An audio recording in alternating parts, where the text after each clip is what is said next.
It's becoming known as Firing Friday here at the White House. You know, a lot of cabinet members, other administration officials often use private charters or government jets to get to where they need to be.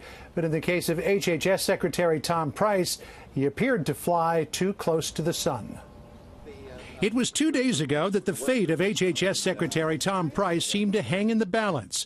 When asked if he would fire Price for excessive use of private aircraft, President Trump said, quote, "We'll see." By the time President Trump left the White House bound for Bedminster this afternoon, the writing was on the wall.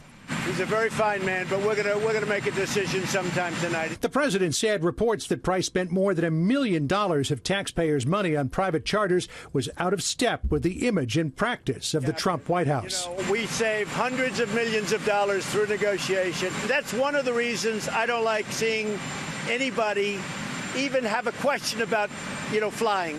Yesterday, Price announced that he was going to reimburse the Treasury $51,000 for his seat on the flights, a fraction of the total cost. That did not sit well with the president. No, that's unacceptable to me. No, that would be unacceptable. The decision over Price's future came on the day President Trump was promoting his plan to put more money in the hands of corporations and small businesses through tax reform. This is a revolutionary change, and the biggest winners will be everyday working families as jobs start pouring into our country. When companies leave our shores, it's American workers who get hurt. They get fired. When companies stay in America and move to America, it's our wonderful workers who reap the benefits and the rewards. Democrats see the plan as a giveaway to corporate fat cats. Senator Chuck Schumer in a statement saying, quote, "Cutting taxes for the wealthiest Americans and giant corporations leads to bigger CEO bonuses, more stock buybacks and dividends for shareholders, not jobs and higher wages." As he sold the prospect of tax cuts to American manufacturers, President Trump also took some time to defend his disaster response in Puerto Rico.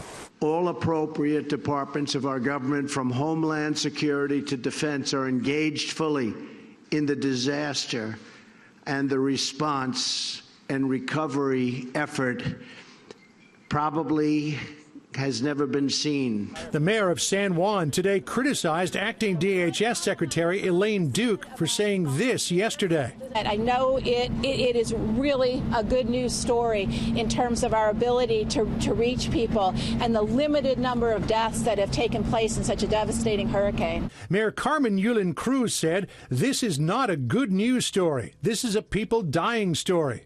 The President Trump today insisted the federal response is getting high marks. The governor of Puerto Rico has been unbelievably generous with his statements. I mean, he's been praising our efforts.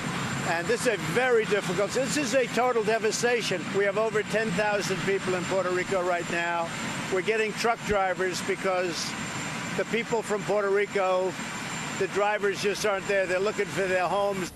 President Trump today also said there are some difficult decisions that lie ahead in terms of what to do about rebuilding Puerto Rico's infrastructure and how to deal with the enormous cost of it, particularly given the financial straits that the island is in.